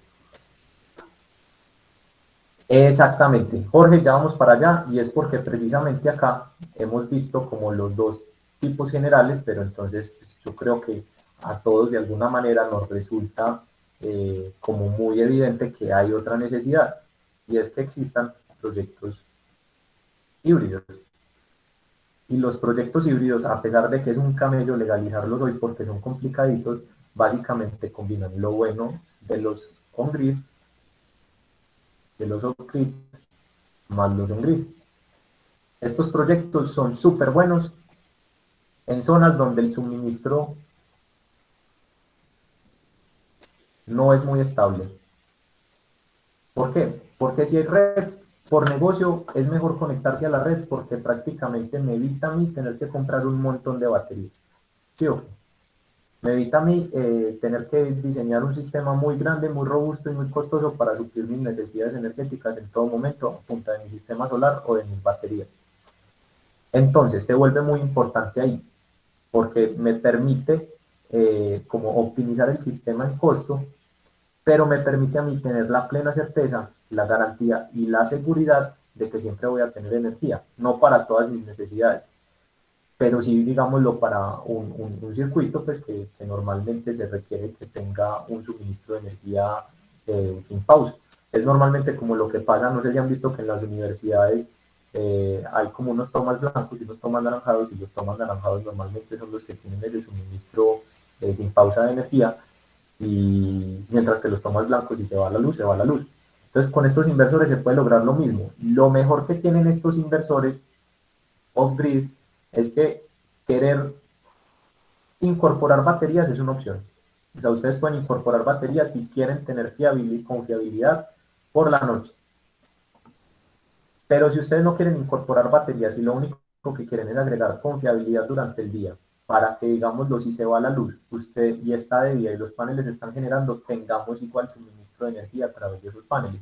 Lo que él hace es, pues volvemos a explicar más o menos lo que decía Edwin, y es que hay un switch automático, ¿cierto? Y digamos lo que si se va a la red, entonces él simplemente se desconecta de la red y pasa a conectarse acá para funcionar como una especie de inversor aislado.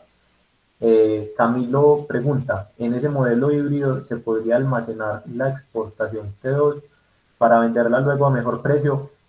Sí, señor. Sí, señor, pero hay que ser muy juiciosos con el modelo y casi que lo que estás planteando ahí termina siendo una microred, porque tiene que terminar siendo un sistema, porque es que mira que la exportación T2 no es algo físico, sino que es algo financiero. O sea, no es algo que vos digas como en este momento, este tipo de energía cuando hay mucho sol es T2. No, sino que pasa cuando vos ya superaste tu consumo de promedio en el mes. Y vos solo sabes que tu consumo es, pues, que excediste tu consumo promedio en el mes cuando se acabó el mes. Entonces, eso termina siendo una variable financiera, pero normalmente lo que hacen las microredes o redes inteligentes es eso. Están constantemente midiendo qué está pasando con la energía, qué está pasando con la energía de la red, es muy costosa, me van a pagar precio de bolsa que está muy barato y sería mejor inclusive venderlo a las 8 de la noche que el precio de bolsa es más costoso.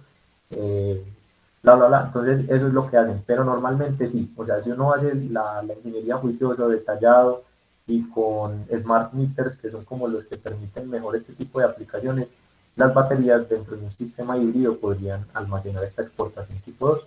Es más, uno diseña casi que, inclusive pensando precisamente en eso, que esos excedentes no se vayan a la red, sino que uno los pueda, no sé, liberar en algún momento, siempre se almacenen, entonces es muy poco probable que haya exportación tipo 2. Álvaro, ese comentario de todo depende de la aplicación, ¿iba para mí o para Camilo o quieres complementar un poco, por favor? No, o sea, profe, con respecto a lo que usted estaba hablando, con respecto a las baterías, ya eso depende de las aplicaciones, si de verdad usted quiere trabajar por la noche o no quiere trabajar por la noche. Sí. No, totalmente. Y pues hay gente que dice, no, pues yo que me voy a poner a pagar 5 millones por las baterías y si se va la luz, pues me lo aguanto, prendo una velita. Pues es totalmente como tú lo dices, o sea, eso depende de la aplicación, del valor que se le dé a la energía. Otra cosa muy diferente, que si necesitamos mantener la cadena de frío de las vacunas Pfizer de COVID, que eso sí no puede perder la cadena de frío, entonces ahí sí es importante siempre en todo momento tener energía. Si tenemos la posibilidad de la red, esto se vuelve un sistema bien importante. Básicamente esto es como un pequeño reemplazo de lo que es la energía en un centro comercial, que un centro comercial está conectado a la red, pero también tiene su planta de generación, lo mismo que los hospitales, lo mismo que ahorita mismo los edificios y todo eso, pero es como traído a pequeña escala. Bueno, y estos sistemas híbridos off-grid, que combinan off-grid más on-grid, es una nueva tendencia que se está haciendo cada vez más viable porque pues, dependían mucho de los costos de la tecnología viene reduciendo sus costos significativamente, pero ahorita se muestran como una muy buena tecnología. Estos son súper completos porque tienen controlador de carga integrado, entonces tienen pues todo, tienen controlador de carga, tienen inversor y tienen creo que, no me acuerdo cuál es el otro, pues es un inversor cargador con un montón de características. Edwin, ¿vas a hacer otro comentario o era que se te había quedado alzada la mano? Edwin, yo creo que se le quedó alzada la mano. Bueno, muchachos, eso hasta ahí es el tipo de sistemas que nosotros tenemos. Esta clase la quiero terminar diciéndoles cuáles son los tipos de herramientas que vamos a utilizar para que vayan descargando las versiones de prueba.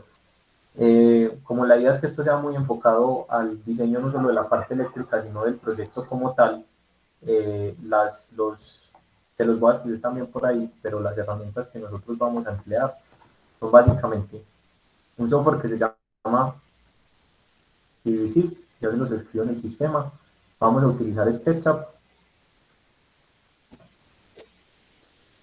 y vamos a utilizar una extensión de SketchUp que se llama Skelion.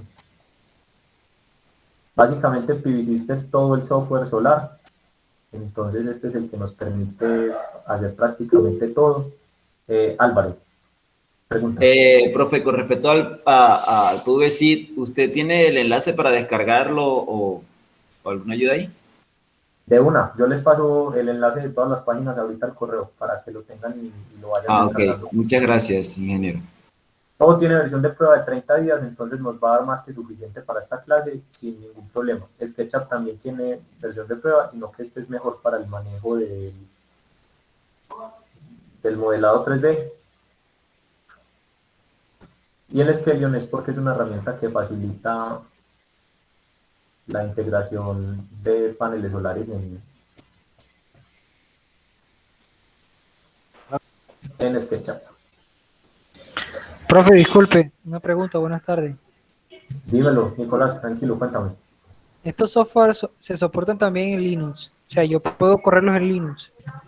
Pues pucha, no sé, yo siempre he trabajado en Windows, creo que PVSys sí, SketchUp también porque es muy grande y Skelion al ser una extensión creería que sí. Inténtalo y si no me escribes un correo a ver qué podemos resolver. ¿Listo? Listo, profe. De una. SketchUp y Skelion. Esos son los tres que necesitamos. Yo les mando las páginas ahorita al correo. Porfa, los que no hayan llenado el formulario, lo llenan y ya mañana sí entramos en materia. O sea, empezamos con... Profe, dímelo. para retroalimentar sí me gustaría también tener la grabación de la clase de hoy para cuestionarme y muchas cositas o yo. Creo que mis compañeros también, supongo. Claro que sí. No, todo esto está quedando grabado. Firmo. Al final armo una carpeta de Drive con las grabaciones, más más lo que he rayado, más las presentaciones, más al final las simulaciones, todo lo que hagamos queda en una carpeta de Drive que se las comparto al correo para que puedan acceder y ver todo lo que hay ahí. Listo. ¿Alguien iba a comentar algo más? Juan José, ¿ibas a decir algo? No, que era muy necesario el video de hoy. No, totalmente. Cuenten con eso, muchachos. Nuevamente esto es para ustedes, pues la idea es que esto les quede sirviendo un montón, ¿no? Y nada, muchas gracias y nos vemos mañana. Cualquier duda, cualquier comentario que quieran hacer, me lo comentan. No hay una pregunta, Esteban. Camilo. Bendiciones a todos entonces. Hay una pregunta sobre qué documentación solicita para conectarse a la red. Uy, ¿documentación en qué sentido? Discúlpame la pregunta. Buenas tardes, Simón y compañeros. La pregunta es en torno, pues, como al trámite que quiera hacer una persona, digamos en este caso natural, o vos como empresa, para solicitarle a PM ese cambio para conectarse a la red. Listo. Entonces, primero lo que uno hace, y lo vamos a ver mañana, es verificar que la red aguante el sistema. Eso es una de las partes iniciales, que es la factibilidad. Uno se mete directamente en un software de PM, que lo vamos a ver ahí, analiza la red y ve si el sistema se puede conectar o no. Ya después de eso, ellos tienen una plataforma ahí parecido donde nosotros pues, vemos la disponibilidad del circuito, donde uno registra el proyecto. Entonces uno registra las características generales, usuario, potencia, fecha de entrada de la planta y toda esa vaina. Lo más importante es que después cuando uno haga la solicitud, sí tiene que suministrar toda la información de certificaciones de los equipos, certificado de conformidad RETIE, certificado RETIE y memorias de cálculo, que básicamente pues decir cómo se hizo la estimación del proyecto, qué protecciones tiene, pues como ese tipo de vainas. Y ya después entonces uno registra el proyecto ahí en el portal de PM, después le asignan, uno ya solicita pues como la visita de conexión, suministra toda la información y ellos ya le dicen, listo, la visita está bien, tal cosa, la documentación está todo ok, todo está ok, cambiamos el medidor dentro de 15 días, algo por el estilo, pero ese es el trámite más o menos. Y no sé si de pronto nos puedas compartir, si de pronto tienen alguna documentación pues con esto que acabaste de comentar. Y otra pregunta es si estos proyectos de pequeña escala tienen que hacer un estudio de conexión como los de gran escala, o estos no. No, por lo general no. Mira que aquí en Medellín somos muy de buenas, porque normalmente por ley por la CREC 030, por resolución de la CREC 030 de 2018, todo proyecto que quiera ser conectado que exceda en un 15% la capacidad nominal del transformador, el operador de red le puede exigir estudio de conexión. Entonces puede ser hasta un proyecto pequeño, que vos tenés un transformador de 15 y querés conectar 5, ya ahí estás excediendo el 15%, deberías presentar estudio de conexión. EPM afortunadamente tiene muy buen conocimiento de sus redes, de su infraestructura, y te dice con tranquilidad, y hay proyectos que nosotros hemos desarrollado al 80%, al 90% de la capacidad del transformador. Pero normalmente es más común que sucedan proyectos grandes porque uno tiende a querer ocupar más parte del transformador para que el proyecto sea más rentable, porque también va a ser más grande. Entonces eso termina sucediendo en proyectos, como bien lo dices, por lo general más grandes, pero puede pasar en proyectos más pequeños. Y la realidad es que en el contexto de Medellín es poco probable que pase. Listo. Pablo tiene la mano alzada. Pablo. Hola Simón, ¿qué tal? ¿Cómo estás? Bien, Simón, es que me dio la sensación, o sea, te escuché que diligenciar el formulario, ¿te refieres? Hay un documento, no sé, en esa parte sí, no la escuché. en la página, pues le digo formulario, no es un papel, ¿cierto? Simplemente como que registres el proyecto en el portal de PM, él ahí te asigna pues como un código de seguimiento en el que ya queda abierta pues como la solicitud de conexión del autogenerador a pequeña escala. Ah, ok, yo pensé que para el curso. Ah, ok, yo pensé para el No. curso. Bueno, no. El curso les mando es como una encuesta de asistencias porque honestamente esto hace parte de, como yo fui becado en la universidad, no es que pues, no, ni creyéndome ni nada, pero uno tiene unas actividades de transferencia del conocimiento que hace al final. Sí, Entonces es sí, para llevar asistencia. Yo sí, listo, sinceramente, perfecto. Entonces tú no lo envías al correo, perdón, te corté. está acá en el chat, Ah, creo. es que como es que estoy trabajando, entonces tuve un delay más o menos como de 15 minutos. Entonces era para ver si lo podías volver a enviar. De una, ya mismo lo... Gracias, mil Es gracias. Camilo nos Ah, colaboró ya. listo, Camilo, mil gracias. De una. Bueno, ¿algo adicional, muchachos, o creen que... Disculpe, la última cosita. Nico, de una? Vamos a manejar bibliografía. Oh, pues te soy muy sincero, no. No, el software es casi que basado completamente en bibliografía. Pues el software que vamos a emplear, que es PVC, ustedes se van a dar cuenta que cada cosa la explica y se detalla. Es muy flojo utilizar bibliografía porque lo que uno se da cuenta es que esto avanza tan rápido que los libros no alcanzan a salir a tiempo para cómo evoluciona esto. Uno en este negocio se pega de los fabricantes, que son los que están sacando constantemente la tecnología. Entonces uno llega y pues a vos lo que se demora en sacar un libro con los inversores que hay hoy, se te demora 2 años y resulta que los inversores cambian cada año. Los paneles, por ejemplo, los proyectos que nosotros desarrollábamos hace 2 años utilizábamos paneles de 300 watts. Ya hoy utilizamos paneles de 535, 540 watts. Entonces, esto es muy cambiante. Y la bibliografía tiende a tener un rezago con respecto a los avances tecnológicos. Entonces, no, nos pegamos del software, nos pegamos de los fabricantes, nos pegamos de la realidad. ¿Listo, Nicolás? Inge, esos software tenemos que tenerlos todos instalados, los tres, ¿cierto? Sí, sí, señor, pues no, o sea, no los tienen que tener. Si le quieren sacar provecho al curso y hacerlo todo, implementarlos todos y entender cómo se usa cada uno, es muy bueno que los tengan para que hagamos un proyecto pues como guiado y entendamos completamente y sería brutal. Pero si no pueden, ningún problema, la clase queda guardada, después cuando los descarguen pueden repetir la clase y como seguir el tutorial, por así decirlo, pero no es obligatorio el día. Listo, gracias. Listo, Carlos. Hola, buenas tardes, ya noche casi.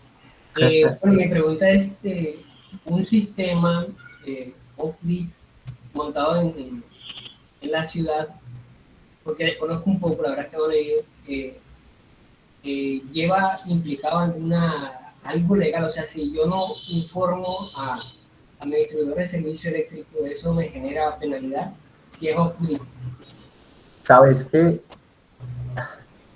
Sí y no, o sea, si lo tenés conectado, que inyecte de alguna manera, pero es difícil a la red, ahí me corchaste completamente. te lo voy a poner de una manera, o sea, implicaciones legales sí puede tener porque es lo mismo que nos pasa a nosotros cuando un proyecto conectado a la red lo dejamos encendido antes de que EPM nos legalice la conexión. Y es que pues es como muchas cosas de EPM, o sea, te pueden imponer sanciones, pero la gente lo hace, como cuando le cortan la luz y van y tiran pues un bypass y se conecta. Exactamente, si se inyecta la red sin permiso, sí tienen penalizaciones. Si vos tenés un sistemita off-grid para alimentar unas cositas, pero son solo esas cositas y no está conectado a la red y todo eso, no hay ningún problema. El caso es, te sancionan si se dan cuenta. Normalmente se dan cuenta cuando empiezan una investigación. Empiezan una investigación cuando hay un daño o cuando tu consumo es atípico, es decir, cuando redujiste significativamente el consumo. Ahí puede que vayan y digan, ve, fue porque instaló paneles, pero y además los tiene conectados a la red, sancionado. Carlos. Ok, o sea que la forma que ellos tienen de darse cuenta de que tengo ese sistema es, como no hay un bidireccional instalado, sería por el consumo que disminuye. El riesgo que tú corres es que si lo conectas y hay excedentes que se van para la red, te los van a cobrar porque él no es capaz de restártelo, sino que todo suma. Entonces te sale desfavoreciendo de alguna manera.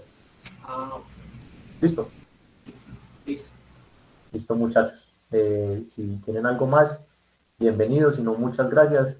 Muy bacano el grupo, pues participación, me encanta. Esto es difícil virtual, pero creo que es un tema que a muchos les gusta, les apasiona más en este momento. Y todas las preguntas que tengan adelante. Si de pronto no soy capaz de responderla en el momento, me apoyo del ingeniero electricista de la compañía o de otras personas que saben más y resolvemos estas dudas, si no es en ese momento, al día siguiente o así. Muchas gracias y nos estamos viendo. Nos vemos mañana, muchachos. Feliz tarde, feliz noche. Listo, gracias. Muchas gracias. Gracias, que estén muy bien. Hasta luego. Una operación tan larga. Mil gracias a todos. Chao, que estén bien. Simón, recuerda dejar de grabar para que me busque una grabación infinita. Uy, listo. Gracias, hermano. Hasta luego y gracias. Hasta luego. Gracias, Simón.